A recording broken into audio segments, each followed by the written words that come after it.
What's up, everybody? Welcome to Blade Talk with Scab and Joe. Sit back, relax. We got a pretty good show here.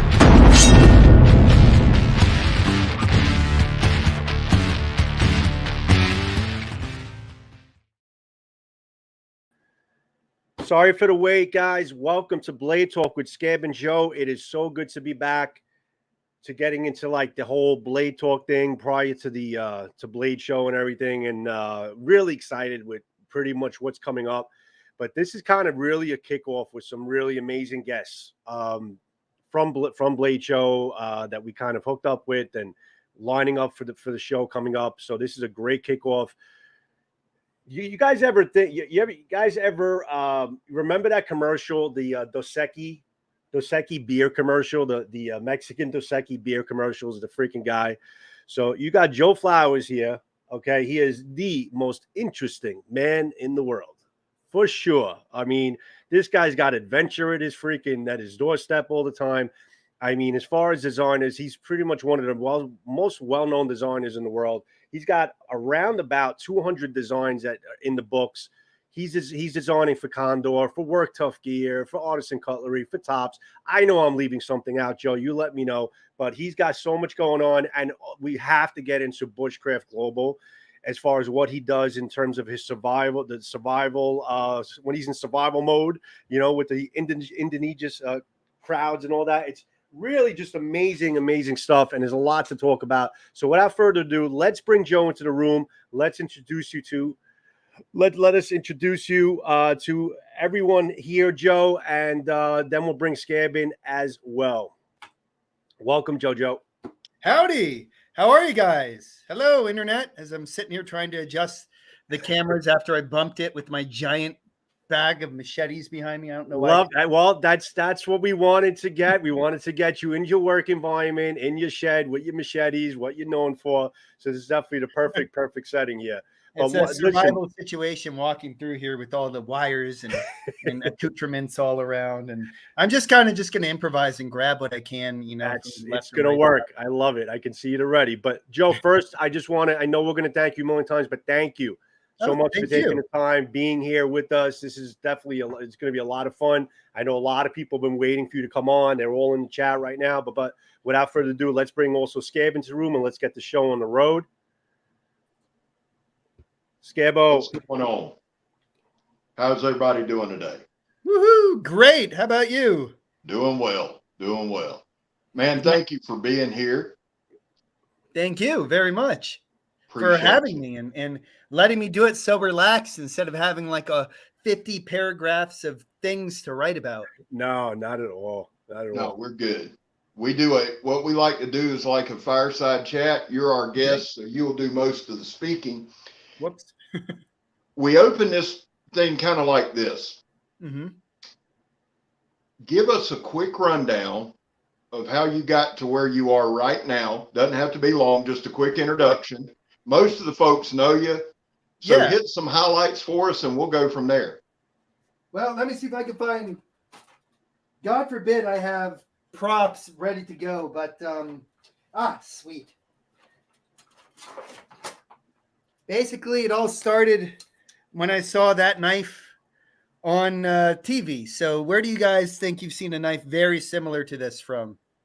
That's Crocodile Dundee. Yeah. Yep. So you've got all these ubiquitous, knives in the 80s that came out, the Rambo knife, the knives from films and all that. And I was just a nerd in Charlotte as a kid, like 8 years old to like 10 years old, wearing out that Blockbuster Video VHS, watching Crocodile Dundee 1 and 2 when I was a kid. So here's a guy out in the outback who's hilarious to talk to, and you just want to meet the dude. And he has a really big knife, and the knife is very, to me, it might be from Australia style, but it was kind of based off of the Puma Hunter back in the day. And just having a big knife and using it out for survival, loving animals, being in touch with nature, but still having a really good time was like, man, I just watched that movie over and over and over again. So that always stuck with me. I loved animals when I was a kid. did stuff all throughout high school. I took some of my first survival classes from Richard Cleveland, who was one of the head guys for Tom Brown.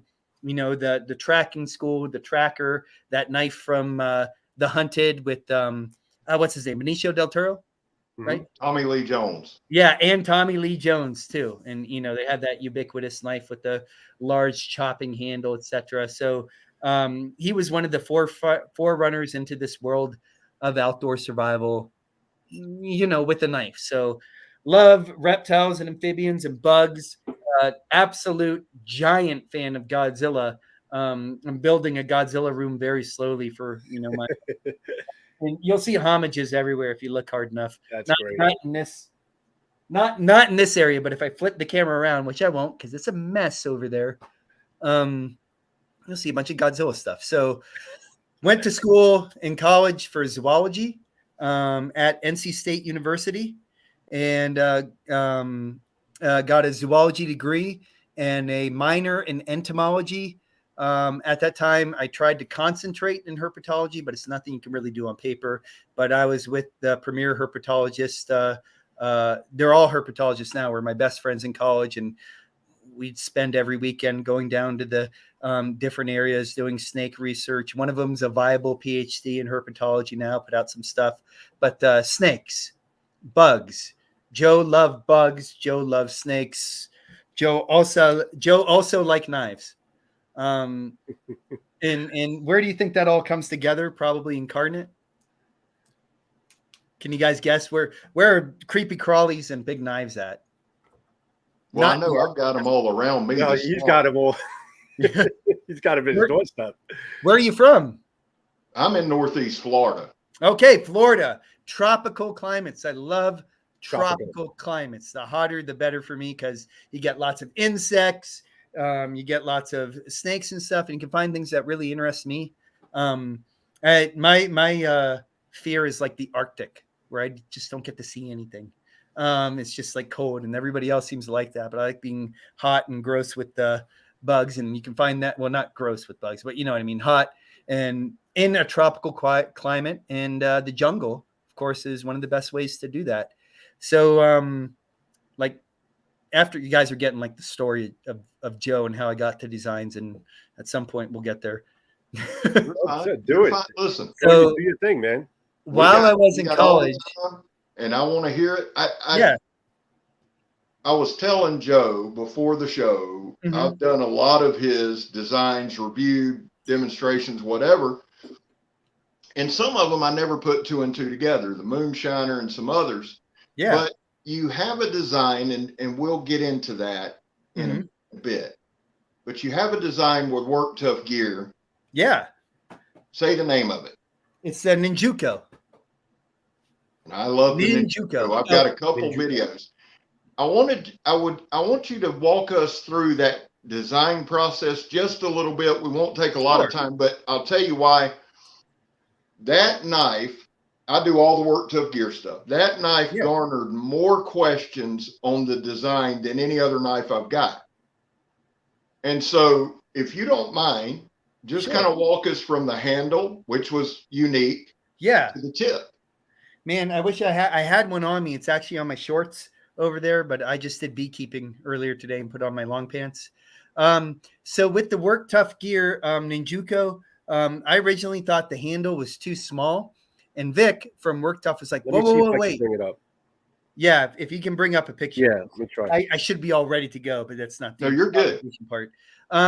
So first, I wanted something that was compact. When I look at Work Tough gears, of course, I'm a chopper lover. You're looking at 1/4 of my machete collection right now. Oh, yeah. And I was like, man, they've got tons of stuff, but you know, their smaller knives are they don't have as many. And you know, with the capabilities I saw, with the ability to mill out fullers and things like that, it gave me a chance to work with a company who wasn't able to do that before. And so I contacted Vic and was like, hey, man,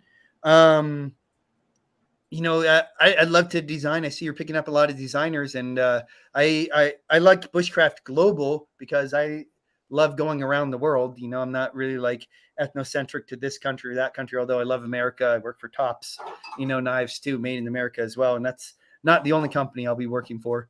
But he's a knife lover that started a knife company through his passion. And I thought that was really cool. So I'm like, all right, I've got an idea for like a puko.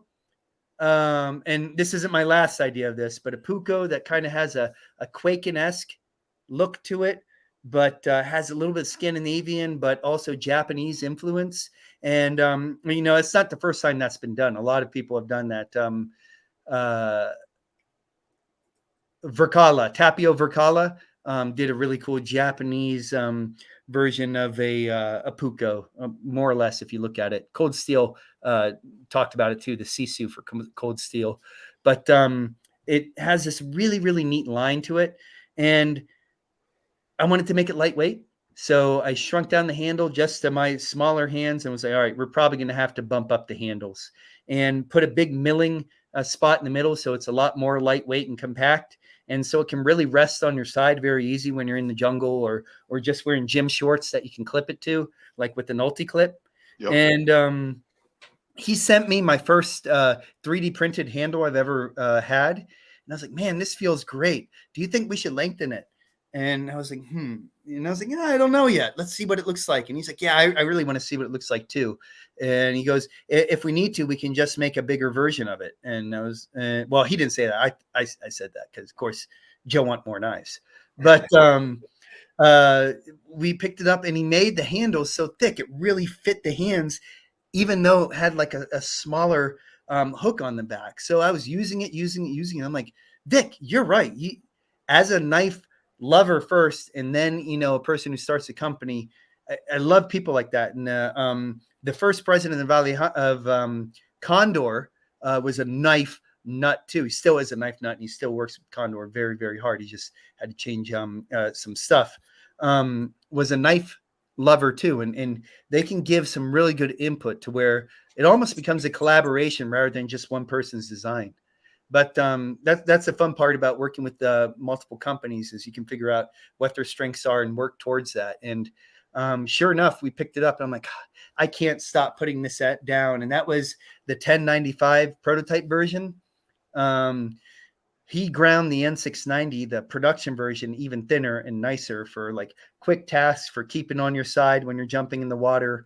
It's not waterproof, but it's N690 is way better than any carbon seals that are out there for the most part. Keep the price point down and make it a compact package to where it's right there. It can work with your chopper too.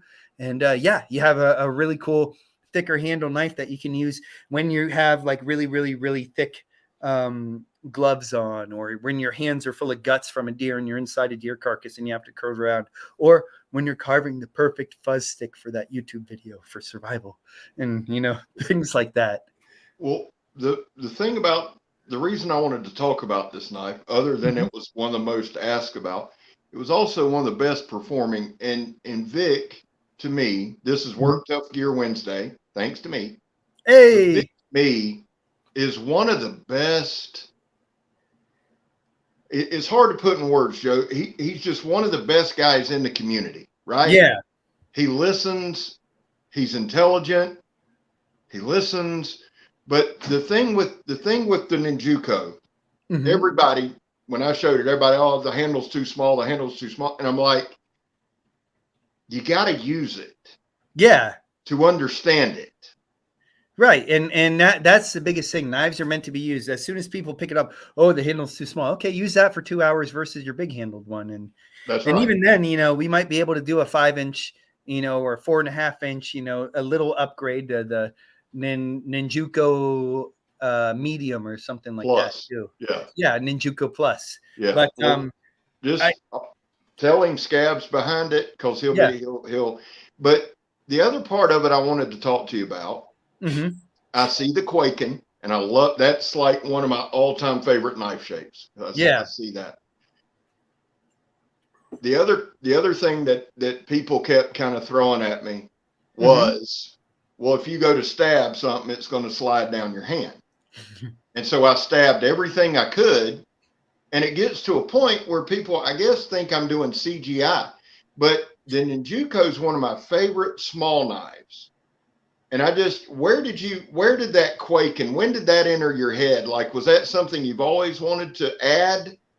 Like, did you want to blend styles immediately? Yeah, that's kind of my thing too. And Okay. and the other thing about sliding up the hand, okay, well, why not the steak knife? Why not your pocket knife? Why not all the moras in the world?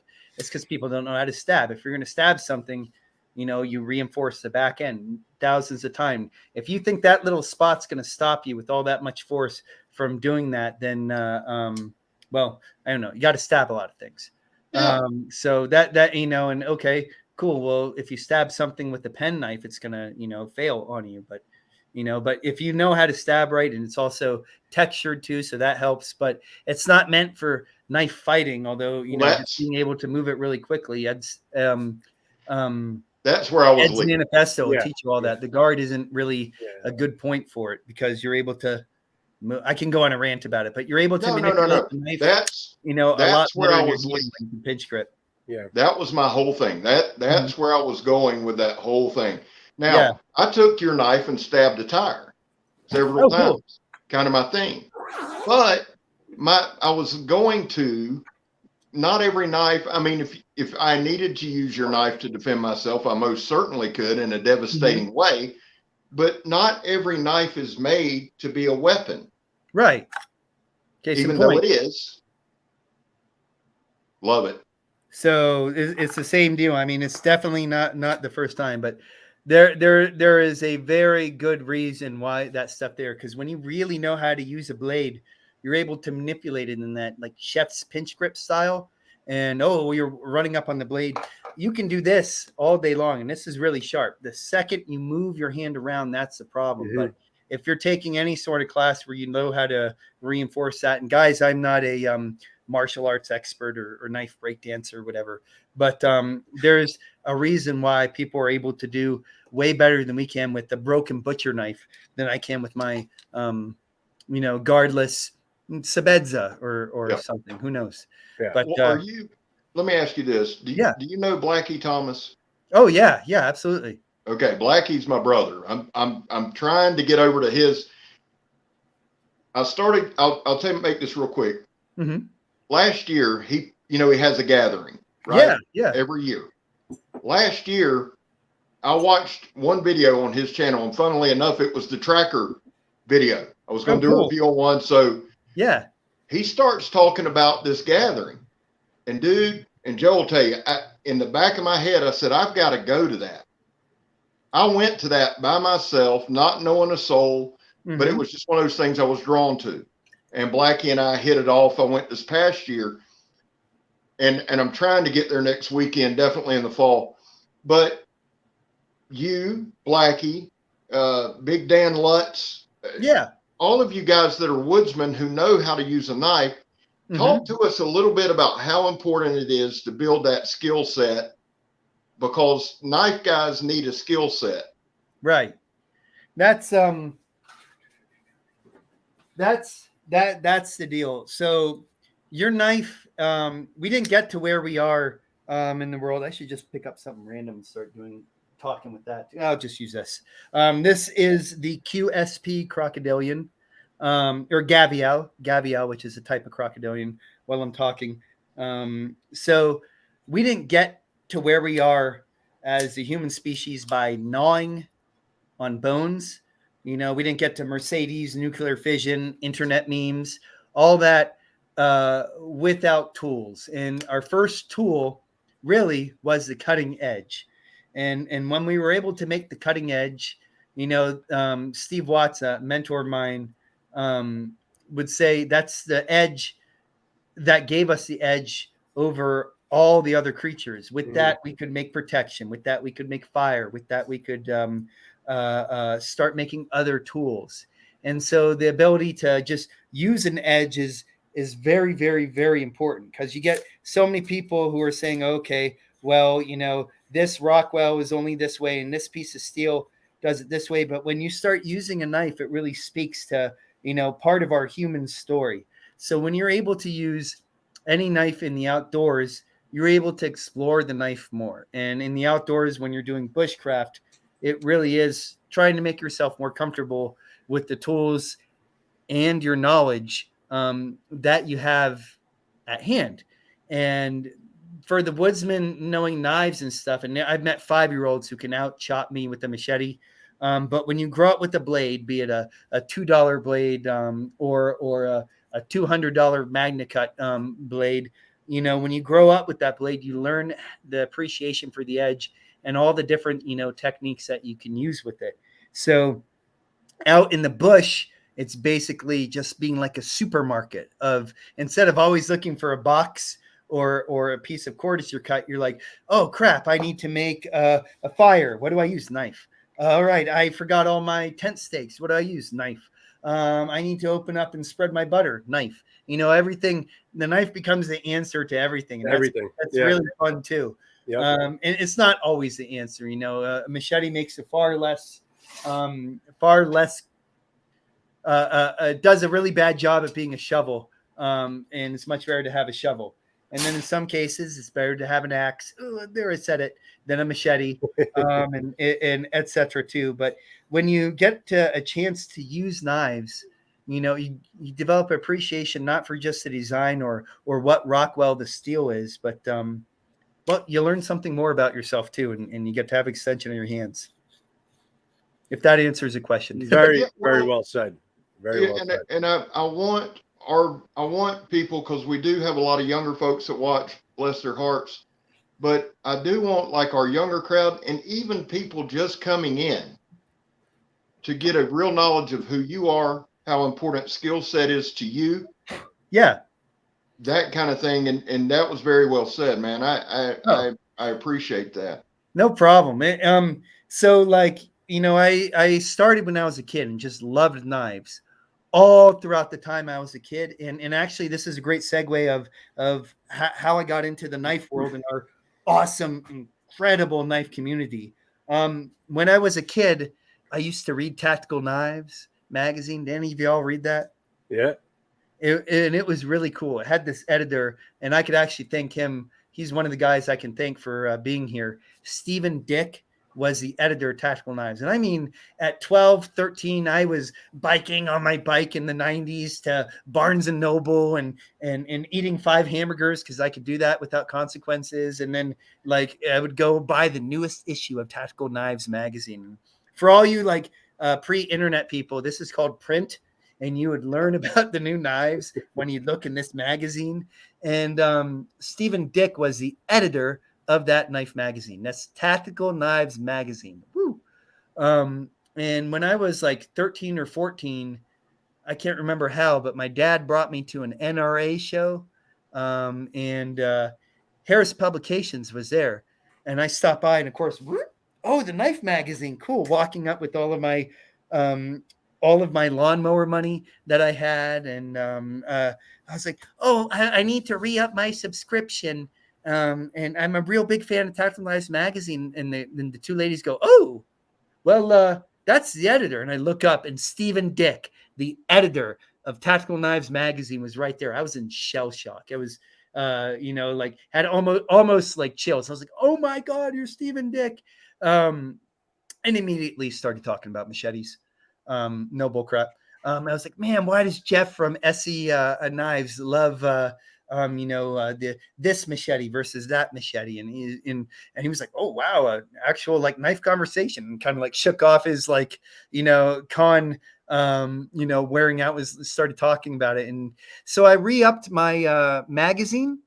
And got to meet Stephen Dick. There's some other stories in there too. Like I gave them $1 instead of $100 bill, and got back $80, and had to come back to the thing. It was like, Mr. Dick, I'm sorry, I gave the wrong change. And they were like blown away that a kid would be so honest. And it was like one of those, gee golly whisker moments.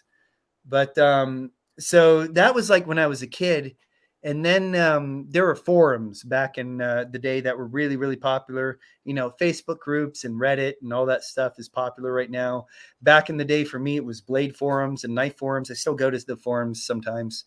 But I got in contact with the Wilderness Skills guy, because I was always posting up during college all these snake hunting expeditions with Becker knives and all these knives. And they're like, wow, you actually go cut stuff with knives. And I was like, yeah, just not well.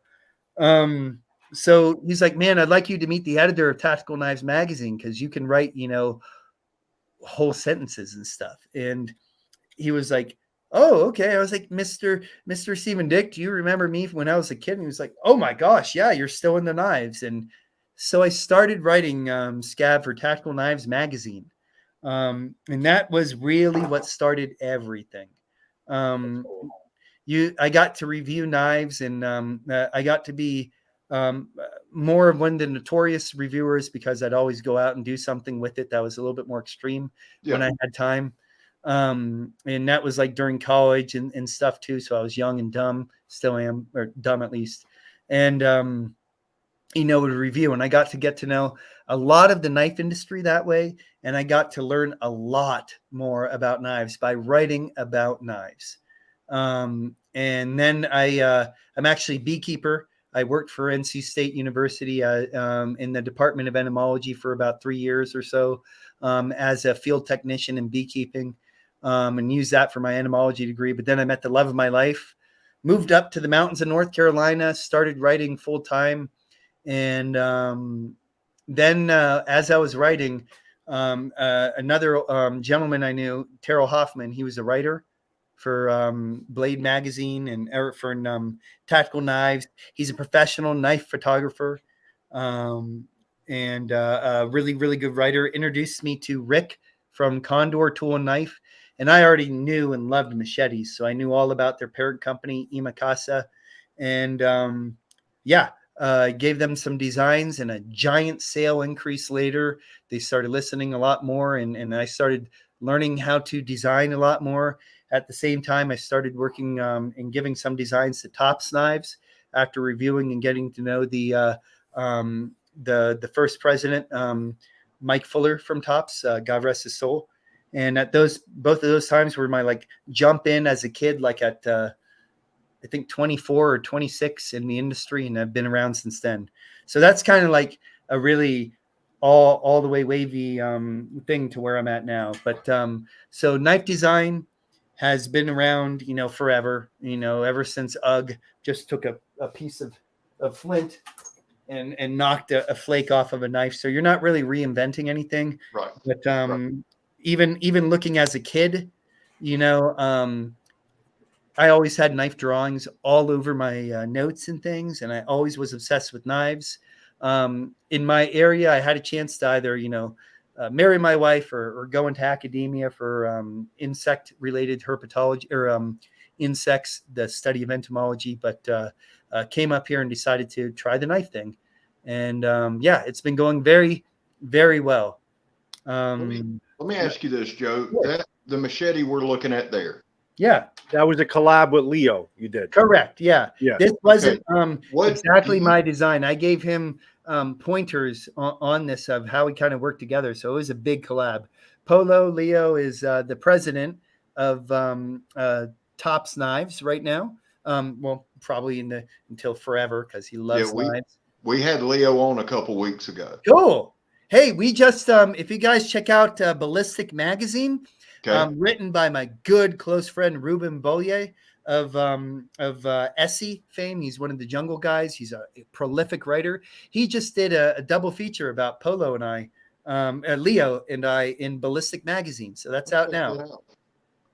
Yeah, I want to check that out.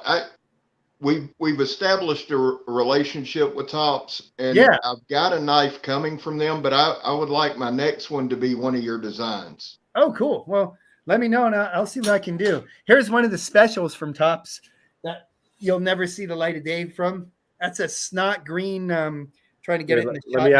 Let me get you on screen bigger here. Hold on. Ooh, there we go, right above my head. No, that's a snot green Zombie 230. Yeah. Doesn't always cooperate. That was straight from the factory. This is really cool. This is he was just trying to dabble. This was when Mike was alive, and that whole zombie phase of stuff. And I was like, dude, powder coat me a machete. And so we did. So this is one of the originals on there. You won't see that ever. Nice. But yeah, it's very bright. And then I run a powder coating business, so if you want powder coated, send it. Can I send my Jeep up there? I want the whole bottom powder coated. Send it. All right. I'll blast it. We'll paint it. Heck yeah. You guys know how Jeeps rust. I am ready. I've got that wool wax stuff that I'm going to spray under it this season. I got you. I got you. The I was trying to think of the name of it. It's the Bestia or something like that that's coming from Tops. Had I known that you had a damn design with them, I'd have got that in. But I'll get with John and get that one coming next. I want one of your designs next. There's the Bestia. Yep, I got one of those coming. Oh, there you go. That's the This one. one's all messed up because it was in the Amazon jungle, and the tribesmen were like, what do we do with that? And and they started hacking. They're like, oh yeah, and right away, their intuition, they picked it up and figured out how to make it work. So this one's made it back. I requested that one at Tops. I love that. That thing is freaking mad cool. Yeah, I did too. Has that forward facing cutting forward motion, kind of like a kukri, but way different, almost like will wreck the swamp or a kukri. A kuma. Let's see. Do I have one here that I can grab? Well, tell me what it is. I can look it up on the top site. No. Hold on. There. That's a kuma. Love it. So that kind of has like that kuma style. Yeah. It's a really good agricultural tool. This one's actually sharpened that I use out in the garden once I saw Salvadorian work that way. Joe, my mama's people are about an hour north of Charlotte in Wilkes County. Oh, yeah. Okay. That's kind of right near me. Well, then we need to hook up. Okay. Just let me know first. My whole yard is armed with like sharp stuff. So I just need to know. No, I'm just kidding. Yeah. Just let me know. Well, no. I was just up there last year when you said North Carolina. My uncle actually graduated from North Carolina State. Oh, okay, cool. That's where I went. Yeah.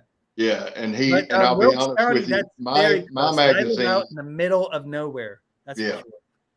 Well, his house was out, I think it was between Wilkes and Yadkinville up in there. Yeah, it's right where I'm at, right near there. I'm up in the Allegheny foothills. Yeah, that's where my mama's people are, and that's where I kind of grew up going. It's gorgeous up there, man. Let's talk. I see there's a message under there about the polar north. We decided to make one longer called the polar wind. And you can see there's a big choil here on the polar north, which is a condor design. This one's called the polar wind. You'll notice this one has a choil. I think Jamie Conan asked about it, and that was really neat, but it flexed way too much. So we took out that choil that's in the polar north and made it to where the larger version does not have that choil anymore. And I'm looking behind me. I'll show you the difference here.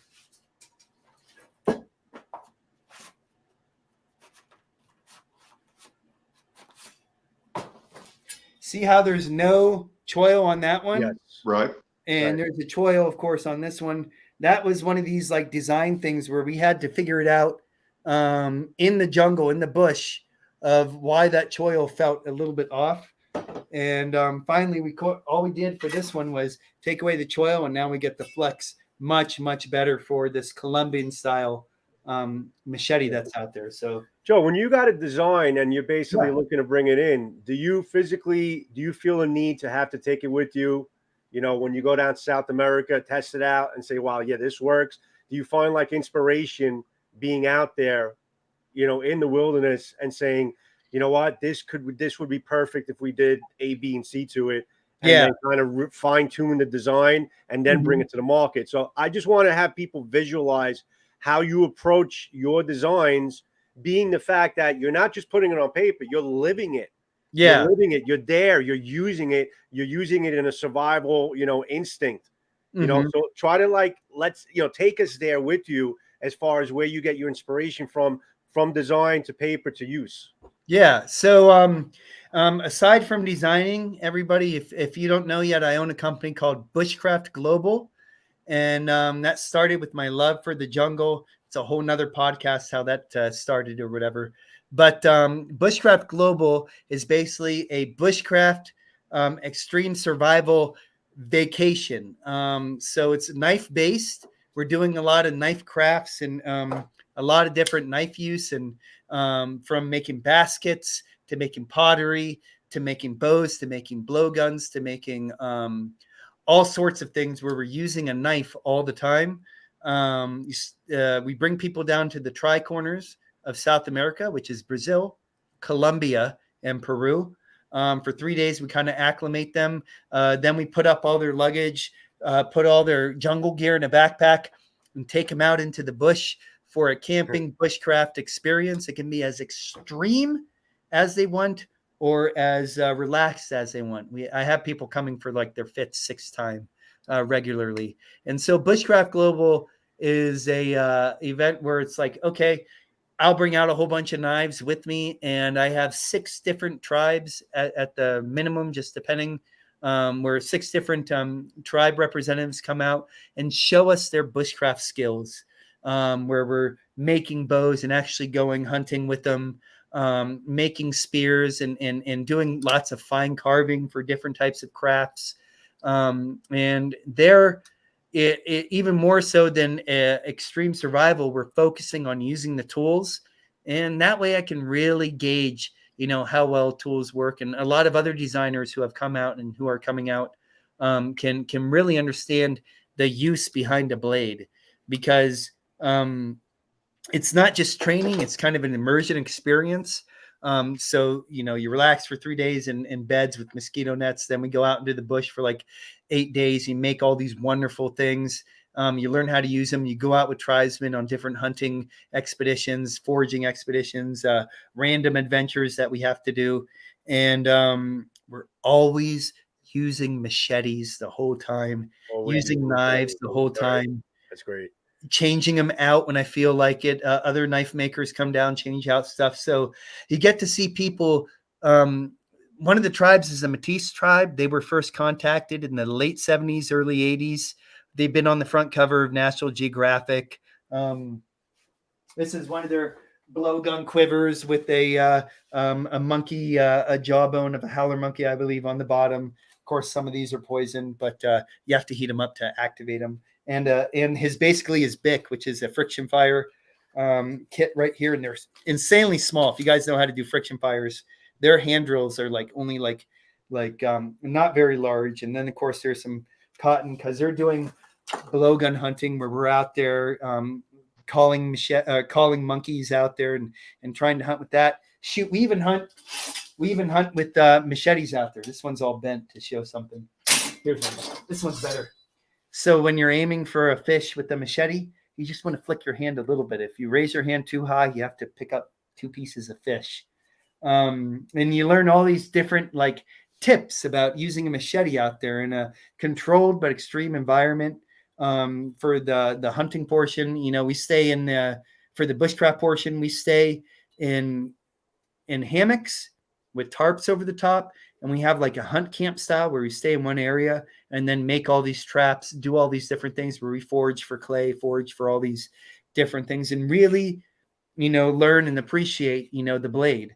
And in some cases you'll learn, okay, wow, the indigenous for some reason aren't cutting themselves and are using a big knife all the time like this, where they're just whittling and doing a lot of fine carvings this way. And it's because they only sharpen the latter third of their blade, so they're able to manipulate it and use a big knife, how we would use a small knife to carve and do all sorts of fun things. And then in the meantime, if they don't feel like finding an insect, they just take the machete, flip it over, whittle off a piece of the callus off at the bottom of their foot, put it on a hook, and then catch a piranha, use the machete, dice up the piranha and catch more piranha. And then that's so interesting.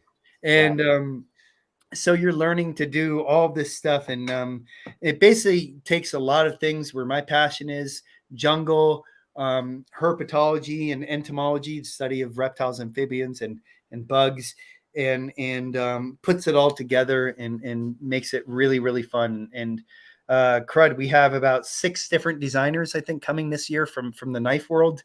2 of them work for Condor. Nemanja Bogdanov, I brought him into Condor. He's from Serbia. He's coming for his 3rd time. Goran Mikalovic, one of my best friends in the world. He lives down in the jungle. You might know him from Tandem Boca Knives. He's also designed for Tops. Brought him over to design for Tops too, and Condor. now. TJ Schwartz of CRKT, and he has this new knife that just came out, the Overlander. And let's see, this year, Ben Nafs.com, Ben Banters, he's coming down this year. Dogwood Custom Knives, Dan Eastland, Dogwood Custom Knives. All you knife guys might know Dan Eastland very well because he's pretty prolific. You should have him on this show. He's coming down for his 9th time. Thanks, Nice. Dan. 9th time. Wow. Yeah, so it works really, really cool. And you get to see a lot of really interesting creepy crawlies. You get to learn how to what bushcraft is, how to use the world around you with your tools and your mindset to know how to make yourself more comfortable. But still, this is more of a immersion training type situation. We're not trying to leave the jungle in 3 days because, we're trying to do a survival experience. It's more how to live in the jungle and get more comfortable with what you can make with these in these. Wow. Mm-hmm. So the first 3 days are simply getting acclimated, learning basic skills. Yeah. Like it's on, so that's on Natural Reserve, which is pretty dang awesome. BBC has filmed on it. There's spiders as big as your hand out there, cute little baby possums, but you're still getting fed very nice. It's at this eco reserve, really, that they've really worked hard to do. We take you on night hikes and they're like, hey, man, watch out for that. Don't step in that. This is how to find eye shines on an animal. The next day we'll teach machete safety. Okay, these are the common cuts. The other common cuts are on top of the leg. Watch out when you're using a machete this way. And also, if people happen to, which really hasn't happened, but if people happen to have a delay or their baggage has a delay, that also eats up time that way too, to make sure everybody has all their stuff. That makes sense. That makes a lot of sense. So I'm sorry. One more thing. My business partner down there, Gorn Mikhailovic, from Tannenboka, he lives on the property in like a tree house. Okay. And we're opening up now classes to where you make a knife with him because he's a knife forger, and then use it. And so you spend like 3 days using it or making it, and then you use it for 3 days in the jungle doing some basic crafts and stuff too. So it's really like a big knife community thing that all goes together. Right. That's dope. I mean, that's like a knife lover's dream, man. It is. I see the word hummingbird-sized mosquitoes. We do it during the time of year when the mosquitoes aren't active, entomology. So there are many times where I've had people come down there and never have to put on any insect repellent. What time of year is that? So this would be the drier season. Now between June, July, February through the end of September, early October, more or less, depending. So you're coming into your season then right now. Right, to the drier season, yeah. The dry season, yeah. Yeah. Going down there in February, it's just like, whoa, you have to really, really make sure that you put the mosquito nets around the beds and things like that. That's all. Now, how many times a year do you go? Do you make one trip or do you? 1 or 2 trips. This year for the official Bushcraft Global trip, I'm doing one. Okay. It's getting pretty full, so if you guys are interested, let me know. It's $2,800 for 12 days. So if you do the math, it's way less per day than Blade Show. Yeah. And that's all inclusive except for the plane flight. I would love to shoot it. To be honest with you, I would love to record the whole thing. Oh, well, we've had YouTubers down there and stuff too, man. We had one guy with 4 million subscribers come down and did his own thing down there. So it's a dream for media guys. That's why we are also professional media fixers for different people who want to do YouTube videos or Netflix or stuff like that. We have all of that, right there. And it's really, really, really easy to film because what does a person have to take? What would you say if somebody was interested in doing this? What would they need to take with them? Like, what did it like as far as baggage? Like, what do they take with them? So we always roll with a hard case. I have one over there, but I'm not flipping it around. And then so we have like a big old closet to where like on the days we're in town, You know, like after you come out of the jungle for like 3 days, we do more touristy stuff on the Amazon, like go visit a island where the animals come up to you because they're not afraid of humans, and you know, souvenir stuff. So there's times where you want to put on, you know, your swaggy tropical clothes and stuff, but you're not bringing that out to the bush because it's all going to get chewed up and eaten by the ants and stuff. So we have a giant lockable closet where you take your Samsonite and throw it in there, and then you put on your jungle ruck, which is just basically like a backpack, like your backpacking backpack with a dry bag in the inside, or it can be a fully dry bag. I sometimes go and use a fully collapsible dry bag. Right now, for me, I'm using the Marcor VanQuest, the VanQuest Marcor, which is, I think, a 60-liter just backpacking backpack where you can strap all sorts of bushcraft crap on the outside of it. But you have backpack down there. Your jungle boots are actually down there. They're like mucklucks, so you can come down just in Crocs like I do and pretty much be good to go, because you'll put on their jungle boots. Or if you were ever in the military, or you're really just have a pair of boots you want, you can bring your own jungle boots, like the Ultima jungle boots, or some of the other really cool jungle boots that are out there. And those are like the bigger things that you need, because we've kind of designed it to where you can just show up and be okay, rather than having a Magna Cut machete, which I will have on this trip. But like, you know, all that, we can get the cheaper style machetes in town. And I bring, of course, like 50,000 knives, so people have loaner knives. Well, people don't have to bring their own knives. I mean, obviously, you know, I'm sure a lot of people want to bring their own stuff, but you would have a lot of them to work with as well. Yeah, if you just, I mean, honestly, I have like 50 of them. If you just showed up with a Mora and then bought a, I'm going to be put on the spot and see if I can find one quick. Give me 1 second. I would say, yeah, here. Cool. So you'd have this and a Mora, you would be good to go. Or a pterosaur designed by Joe Flowers. There, I said it. But I'm a knife guy. I love Mora too, you know. And even that would be good to go. And then for more extreme stuff, we have the equipment out there. So it's not like, oh, I have to bring this and this and this. Although that's half the fun. I swear to God, especially if you're a gear junkie like I am, is to kit people out and say, yeah, I'm bringing this solar charger for my GoPro and you know, this for my water filtration and this stuff too. I swear to God, half the fun, especially with their knife community people, is gearing up for it, which I love. Gearing up for it. Yeah. Everybody's showing what they brought down and stuff. That's cool. Yeah. So it's really, really, really life-changing.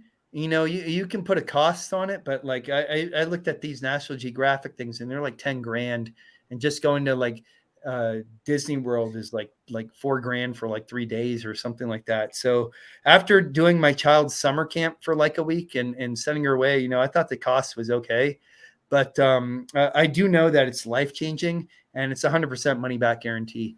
And I know it sounds cocky, but I'm confident in it because I have multiple people coming on this trip for their 5th and 6th time. So well, $2,800 is not expensive. It's not that much, no. No, not for 12 days, all included. That's awesome. I may do that one year, seriously. Yeah, well, I don't give a damn about shooting a video. I just want to do it. I think we should. I think it's. I mean, it's very interesting. Just you know, and one of the things too is we're doing stuff that no one else on the planet can do that easily. And I know that because I have a very distinct relationship with the Métis tribe. And these guys, you know, on the last night we're there, and the Métis tribe was first contacted in the 1980s. And we have those men on our expedition. They tell you the time before metal, before clothing, when the only thing they had for light in camp is a fire, and that's why they don't do night hunting. And it's really like mind blowing to hear that from them when we're all worried about, you know, the first thing we pick up in the morning is, you know, checking out our likes on Instagram. And the first thing they pick up is a machete to fix the thatching at their reservation. And they're the bodyguards for the uncontacted in the Brazilian reserve. So they're hardcore bushman, and it really, really changes, your thoughts. To me, I feel like a Cub Scout, around them, and it's incredible. It really is. So they Now, helped you really kind of really improve your craft. I mean, just oh being gosh, around them, they dude, help you improve your craft. when you see a Matisse dude just take a pickaxe to a electric eel, kill it like just from a bubble, and then takes a broken piece of glass and has it all gutted and ready to go and wrapped up like something you get from a grocery store on his back, not selfieing, not doing anything, just blah, blah, blah, yep, okay, done, and just walk. It really humbles you, and Wow. just to see people have that type of craft, you're just like, oh man, I got a whole different aspect for what I'm doing in the knife world, and it really helps them too. It really helps the tribes when we're able to pay them to do their traditional stuff. They like that more than any other way they can make money, because to us, we're just paying them to be them. Yes. Like on a Monday, and they're not like going completely naked or anything that's without of their comfort level. It's just like, you guys do you. And next thing I know, they're like, all right, guys, we're painting everybody today. And we're just like, all right, we're up for it. And you think they're just having fun. We're like, no, the monkeys actually can't see you now because you're so white. I'm like, oh, okay. So yeah, there's a lot of stuff there. And, that aspect comes into design, especially with big blades, and why I appreciate, that aspect a lot more. But I also love teeny tiny blades too. Why all knives, as much as Doug Ritter has that awesome bumper sticker, Knife Rights guy has all knives matter as a bumper sticker. I really feel that way, because you can learn so much from every knife design out there, I think. Mm-hmm. Well, this one you designed. Yeah. And this one was a gift from Keith Oh, Carpenter. cool. Yeah. Dude, I love this knife. Man, that's an OG too. That's like one of the originals. I can tell by the stamping on it. Bro. Yeah. So Nesmuk was are we okay on time, guys? Bro, we're here till you're tired. Go. Oh, cool. I got a sandwich over there, so I might just eat it while talking. But You're fine. So it wouldn't be the worst thing done on this show. Trust me. Oh, great. So George Washington Sears, pen name Nesmuk, and also Horace Kephart, they were right around this time of the golden age of camping. And that was arguably one of the times where people per population in the US would camp more almost than they camp now. And that's when camping became a time of recreation, right? So Nesmuk came out in this golden age of camping, and then these knives started getting smaller. When you have the angry indigenous Sioux or somebody, and you're fighting them, you want them that far away versus, this far away.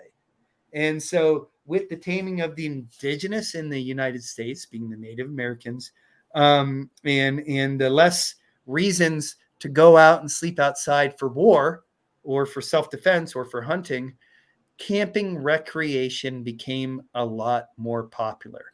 And these prolific knife writers during that time, during like the early 1900s, Horace Kephart of the Kephart knife, which is over there somewhere, and George Washington Sears, Nesmuk, were very prolific writers in the magazines and came out with their own books, and eventually through Koklesser came out with their own styles of knives. And those were some of the OG United States knife designers, where they designed a style right after their name and became classic. Now, of course, one of the more known ones, of course, is Jim Bowie out there, who came out with the Bowie knife, but that's been so lost in translation that you really have to, really get the book by Mark, The American Bowie Knife, to really know the story behind it. But with the 1900s, we had Abercrombie and Fitch, we had Sears, all these catalogs saying the Kephart knife, the Kephart 5-inch, the Nesmuk X, the Nesmuk knife, and those became ubiquitous. I'm not sure if that's the word. Those became synonymous or well known with the world of using a knife while camping. And what the heck is using a knife while camping? We want to label bushcraft. So of course, bushcraft became synonymous with the Nesmuk and Kephart styles. And with that being said, I mean, Horace Kephart's books are like this freaking big. And yeah, so you'll see a lot more about knife designing and coming out into the outdoor world and using a knife. Which one do you, let me ask you this, because I was going to get to this at some point. I think you Yeah. should approach Vic about a Nesmuk or a kephart design. I really do, because Work Tough Gear to me is just phenomenal. But which design do you like better, Joe? Which style, kephart or Nesmuk? Well, for me, it depends on the task. Okay. For like basic bushcraft, for me, I would prefer a Nesmuk or a kephart because that's more of your point down the center line, 4-inch handle with a 4-inch blade, wood manipulating tool. That's literally the bushcraft formula for a tool. And you can get some really cool kephart designs that way for a straight edge. Where the Nesmuk really shines and where the original Nesmuk came from was a camp knife used for cooking or for butchering game. And if you read in Nesmuk's book, he has a Nesmuk trio. He has a double bit axe. He has like a 5 or 6 inch Nesmuk style that we all know today. And he even has a pen knife. And the pen knife is what he would work wood with. It's kind of like one of those case trappers. I can't remember which model that he would work wood with. He would talk in the book, if you look hard enough, about his Nesmuk knife more for working fish and working meat and working game, and when he has to work wood. But he goes from the pocket knife to the hatchet, and not use that middle knife as a woodworking knife, but more of a filleting game and more camp related game and camp task related knife, which the camp knife really excels at too. Now, So, let me ask you this, Joe. Yeah. If you can see it on this There's a Brakimo. This Nesmuk, this hump right here. Yeah. All right. Part of that I know was like for skinning or caping, but was part of that to scrape stuff out of the tins as well? Yeah, you can.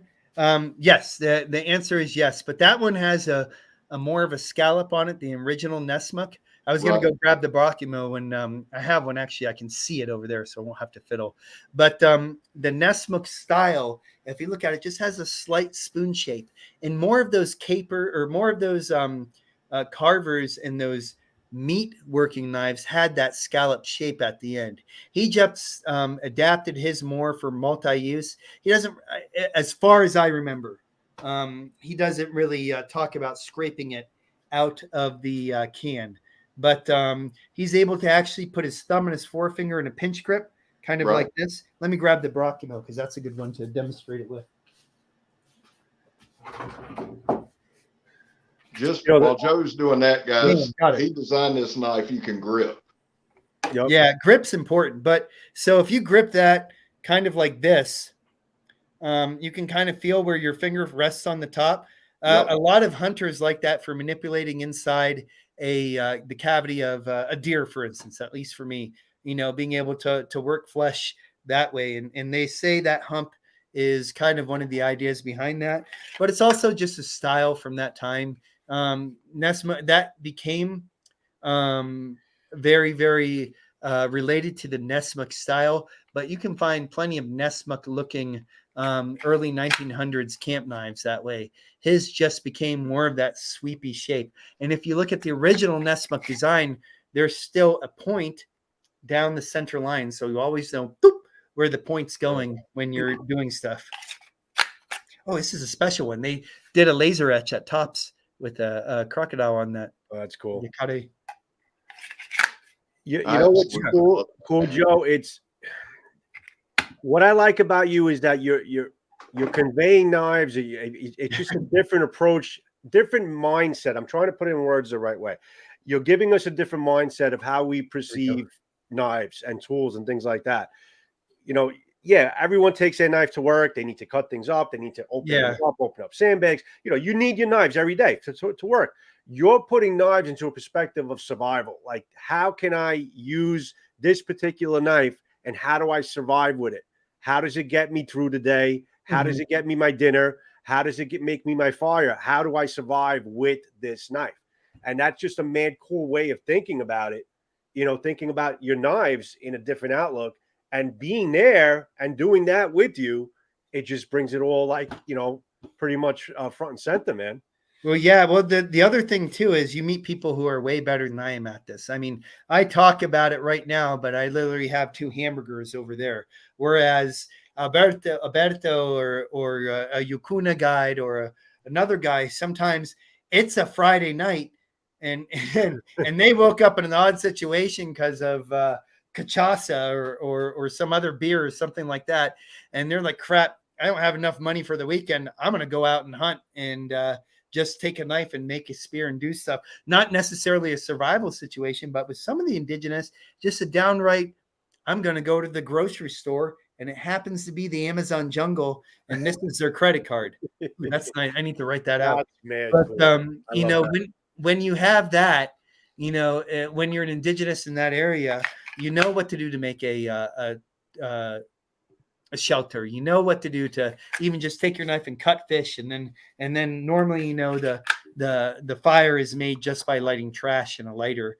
For the more modern indigenous that we work with, but when you have that stuff, it really like blows your mind what you can do in such a resource rich environment. And when you learn about it, from the convenience aspect versus, oh crap, I got to kill this poor little squirrel or this monkey just to live. You tend to relax and learn a lot more about the knife and what you can do with it. And that translates to anywhere, not just out in the Colombian Amazon or, out in Indonesia or in the Philippines or something. You can learn how to take a plastic, like for knowledge, you can learn how to take a plastic bag and make it in the cordage in the jungle and do the same thing with a Harris Teeter or a Walmart bag and be able to make cordage really quick with just a small pocket knife or even, just a jagged, gosh knows what, and make cordage that can hold up, I don't know, the bumper. If you hit somebody in your car in Los Angeles and you don't want your bumper dragging on the ground and you need to do something. And when you learn to improvise with your blade, it gives you a lot more respect for why you have it. And then now you know why you really do have it for your EDC rather than just like for me, opening up my Amazon boxes and stuff. Right. Well, and that it's a generational skill set they learn, and that was obviously from the kids, right, who made it a month without their parents. Yeah, actually, that's one of the tribes I work with, the Huitoto. I almost Really? had to go on CNN and talk about that because not many people know that tribe here in the United States. It's a really big tribe, the Huitoto. But Harry is one of the dudes who was like, "Oh man, I'm out of cash this weekend. I'm gonna go spear some fish." He's Huitoto. And our main cook is Huitoto as well, and they learn it from a kid for real, And I was actually talking with Canterbury before he went on CNN to give him some tips about this. And when these guys like grow up, their first things that they learn about are all these jungle skills that are intrinsic to their survival. But it's not like us where we're worried about my 6-year-old having a machete. That's their Monday. And, for that whole situation, I was truthfully surprised about the baby still being alive. But I had, I although it was a surprising situation, I had 100% confidence in the Huitoto's knowledge from dealing with them because they are badasses out in the jungle. They really are. And they're one of the more modern tribes, too. That's not the Métis, and they know what they are doing. And so it was really, really involving. I actually got a message on my phone from WhatsApp. Hey, Joe, they're out Friday. And like for like 3 seconds there, I had the scoop on Instagram or whatever that they got out. But yeah, they're still looking for a dog right now. His name is Wilson. There was a what's that called? A Burley Malamute Burmoise, the one that looks like a German Shepherd, but smaller. Yeah. Somebody will type it in there. Malinois. Yes, that one. There was a search dog that was with the kids for about 5 days with the kids and then left them, I guess, to go find the owner. And then, later on the kids were discovered, but they haven't found the dog. So a bunch of the Colombian soldiers right now are looking for the dog. Damn it, man. Well, I hope they find him. Yeah. That's great. It's just insane. There's some other fun facts too with that. The mom lived for 4 days before she passed away. They have something called cassava in the U.S. You can get that a lot from these stores, from any grocery store, honestly. Cassava, yucca. It's this long potatoy looking thing that's kind of crazy in the vegetable aisle. It's like a long, big old turd for the most part. It's a very starchy, potatoy plant, and they make yucca out of it. They can fry it, but they also make this awesome protein-packed stuff called farine, just depending on where you're at, which is like that in grit form. And I know about this for expeditions down in the jungle. People live off of it for days. And those kids had a big bag of it with them and were living off of it hardcore. Ed Stafford, who did Walking the Amazon, lived off of farine, this cassava root ground up and made into a certain texture for like weeks and weeks. Really like powerful superfood. So that we're not even at this point. We've shot right past bushcraft. I mean, if we're going to someone knows yucca, cassava. Well, yeah, no, it's still is bushcraft. They're out in the bushcraft and stuff. But I'm talking about like here in the States, we go out to the woods for a weekend in a hammock and we've done something. Yeah. Ooh. This is something I want to look more into. And honestly, I wouldn't mind maybe next year. And I just want to go experience the hell with a video. I make videos all the time. Well, everything but it's fascinating to me. The video stuff is just like I'll be out there. I know I sound cocky about this, but because I've had to do YouTube videos first before, I'll be like, Scab, come over here. what more tough knife do you have? All right, cool. Matisse. Blah, blah, blah. And yeah, sure. Switch out their knife, put it on there, and next thing you know, just videotape them and talk about this. What do I say? Oh, it's an electric eel that they're pulling apart right now with your knife. And I'll and that's really that what I would do. Yeah. That I would love to do.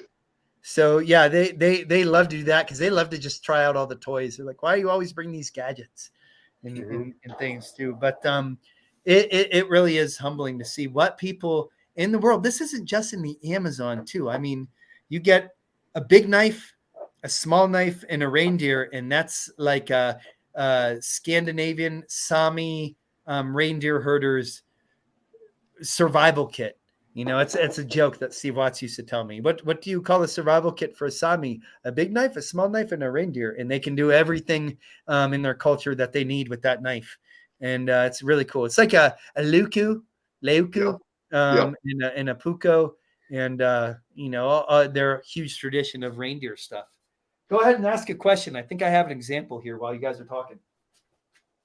Well, no, I was just going to say I'm fascinated by all of it. I really am. How are you on time, Joe? Because we don't want to interrupt your dinner. Maybe about I don't know, where are we at? 10 more minutes? Are you all doing this for a YouTube video as well? Yeah, we're on YouTube live right now, homie. Okay. But is it going to be recorded for later? Yes. It will be recorded, yeah. What is our time frame at, gents? Oh, I don't have a time frame. It's whenever we want to kind of wrap it up.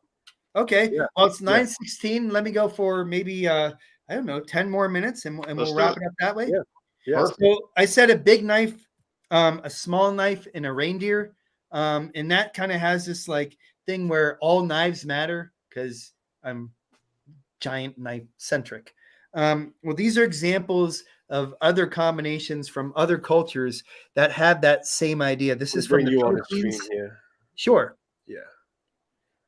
Philippines style, big knife and small knife, and one of them organic sheets. It's organic Codex because you can flip it this way and then it won't come out. Wow, check out that retention, y'all. But it has a small knife too for small knife related tasks. This is all the way in the Indonesian archipelagos. Then let's go south to Malaysia. They have these really crazy looking machetes, again, with another one of them organic sheets out there. And this is another one of those ideas for a big knife and a small knife. And in this case, this one's chisel ground for flipping over the side and doing all of that stuff, tucking it underneath. And you'll even see that and a lot of the Sami culture up north too, all the way to people having a larger knife or even an axe for processing and a smaller knife too. So as centric as I seem to be over big knives, small knives have a very big place, and I always have one on me along with my machete or my tools. So I've got to ask, and first things first, please come back. We'll do Sure, 10 yeah. minutes, but dude, I've got 100 questions. But Sure. the one I've been wanting to ask you from the start, what's your favorite machete? Oh man. I mean, today? Yeah. Let's just say maybe this week, because I think all machetes matter. Right now, I have a huge crush on the Polar North, one that I designed based off of my research with the indigenous who I work with. They wanted something multifaceted. This is the Polar Wind. This is a bigger version of it. It has a small space on the side, and it works very, very, very well for very, very fast movement. It's very thin. But to answer the question as a whole, I would say the most basic one that I love as a whole would be your standard 18-inch thinner machete. I like that little, machete pommel at the end, but this Latin style machete is just the one that I've always known the best. I like smaller machetes rather than big ones because I'm always crawling through the bush. But then when I have to, I'll get an extremely large one when I need to. But for most of my work, especially in the North American continent, I love just an 18-inch machete because it's small enough to fit in my backpack. It's very common. You can use it in multiple makers forms, whether it's an Ontario, an Imakasa, or a Tramontina. So it's just the one that I know the most. Perfect. You want to answer Matthew's question? Fact. Also, no, if you want to answer Matthew's question over here, it's pretty interesting. Sure. All right. But one quick fun fact. Yeah. The parent company of Condor Tool and Knife, the company that I've done like 200 designs for, the one that I'm very, very loyal to. They're from El Salvador. The parent company of Condor is Imakasa. That's these guys. They make up to 40,000 machetes a month. Wow. So they know their machetes. So Imakasa. Okay. So what was the question too, by the way? It says, no, this Matthew from the chat, he says, what is Joe Flower's most used daily knife? Wow. Okay. So that has a very a good question. So my most used fixed blade is the one I designed, the Condor Pterosaur, just because it's lightweight and always rests on my side. And then for my EDC, for my folder, right now, I do not have it on me. Right now, I have a QSP Gavial, but I would say the Spyderco Endura with the Emerson blade, or with the Emerson clip. Spyderco Endura with the Emerson clip is just one that I've known forever. If I'm traveling, I'll use the Cara 2, which is a much less expensive one. Therefore, if I lose it or if I have to give it to somebody, I can just do that, and then I'm not out. But when I'm around my house and around that, it's the Endura or the Spyderco with the Emerson clip on it. Emerson Wave on it. I'm sorry. The waved Endura. That's it. Well, I was going to show you. This is my favorite machete. Oh, it's a Collins. It's my Martindale. Ooh, okay, cool. That's Martindale. I love my Martindale. Now, is that the old one? Does that say made in England stamped in it? Say that again. Does it say made in England stamped in it? Yes. Okay, cool. That's an older one. You've had that for a while. Yeah. Well, for years I did underground utility location surveying. So I would combine this. I combined this with a 18-inch Tramontina. Yep. Got like, and loved it. Yeah. Loved it. Tramontina is a pretty good brand. Imakasa is way better. I know that for sure. I'm okay. Well, I'm gonna buy me an Imakasa. I'm a big knife freak. Everybody knows that. My work tough gear stuff, and I love Joe. I absolutely adore machetes. I've got all kinds. they're fun. And we chop and we have fun with them. So do I. There's about 600 or 300 right here. Dude, that's so badass. And then there's the ones upstairs in the actual knife area. But the machetes are probably one of the world's most used edge tools, especially in agriculture right now. Right. Because we don't see it in the U.S., but man, they're all over too. But yeah, hey, there's like a Q&A session that we could definitely do next time. And yeah, that sounds awesome. I like that idea. Let's do it. Cool. Yeah. Joe Love, before you close us out, guys, I do have a quick Work Tough Gear commercial. I got to do it. Go for it. Heck yeah. Listen, this is the famine, and it is dropping Friday, June 16th.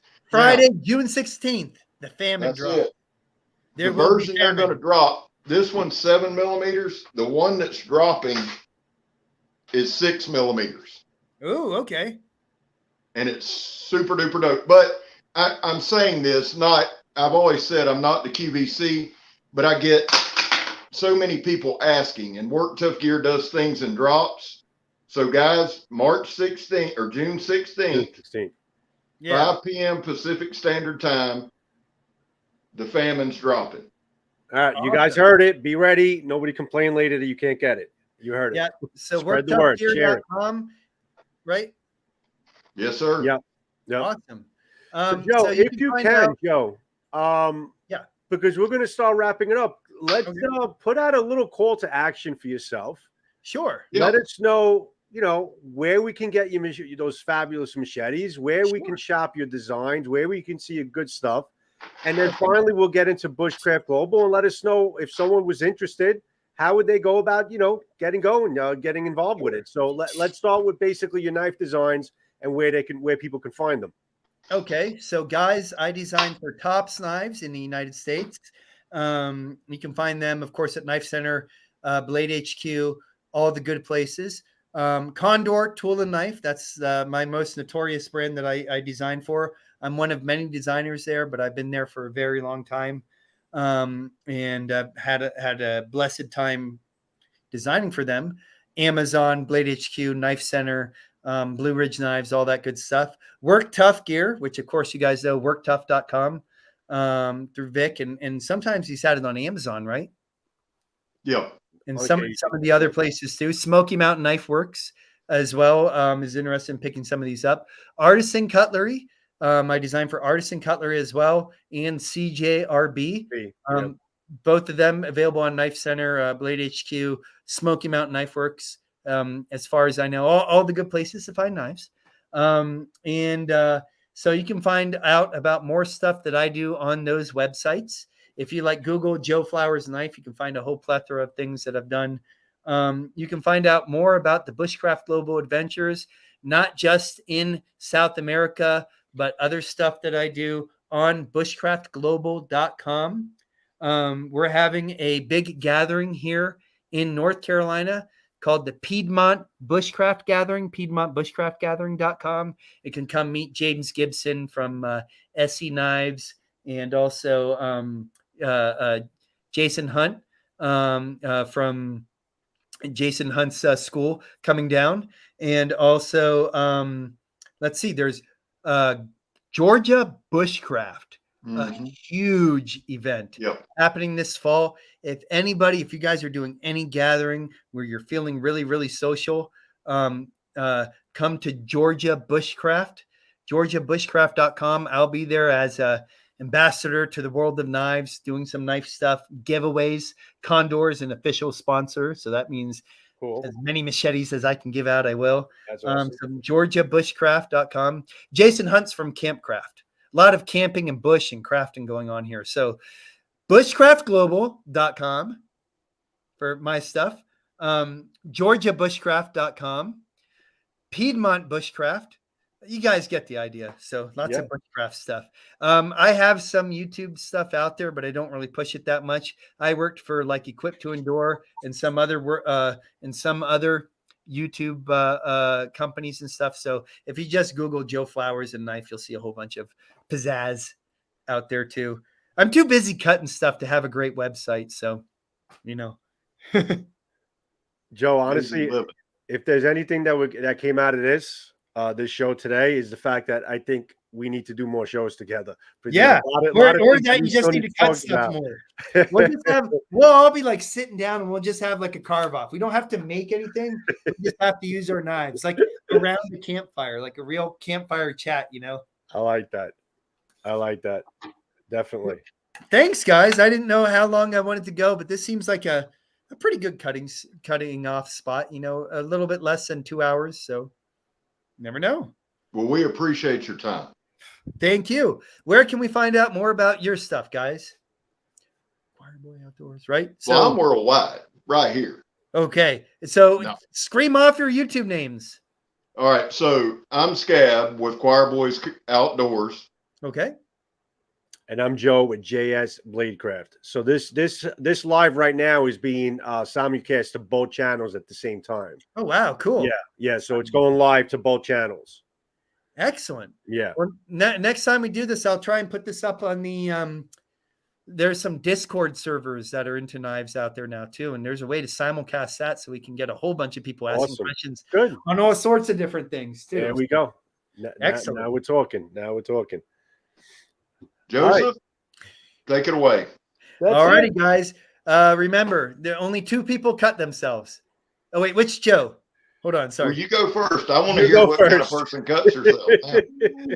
only 2 people cut themselves. Experts and beginners. That's a fact. I like that. I like that. Well, we got this guy coming up on my channel pretty soon. I gotta tell you, the leather on this, is freaking heavenly that they wrap this thing up. But this is the Moonshiner, guys. This is coming. This is one of Joe's designs here from Condor. So this is going to be reviewed on the channel pretty soon. But very, very, very excited about this. Joe Flowers, thank you. I gotta tell you, it was a pleasure to meet you at Blade Show, and we kind of just had a couple of laughs. And you're the type of guy that you can just bump into and just immediately connect with and start talking to as if we've known you for years. And that's how I felt it was when we met you at the show. Oh, you know, it was great. And then, you know, we had a conversation earlier, but it was a pleasure to meet you, pleasure to have you on the show. Thank you for spending the time. And we would love. I promise I won't be a stranger on this. I'll definitely be back. Absolutely, I'd love to get into some more of your designs, getting your designs on the channel and stuff. Sure. And definitely do the show again. And guys, everybody in the room, thank you for being here. Scab, Joe, we're gonna close it off.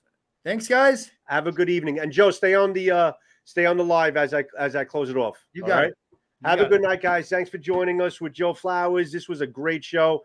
Definitely a lot left that we need to talk about, and we'll definitely do it again. Everybody have a good evening, and thanks for joining us on Blade Talk with Scab and Joe. Good night, everybody. Stay safe. Hang out, Joe. Awesome.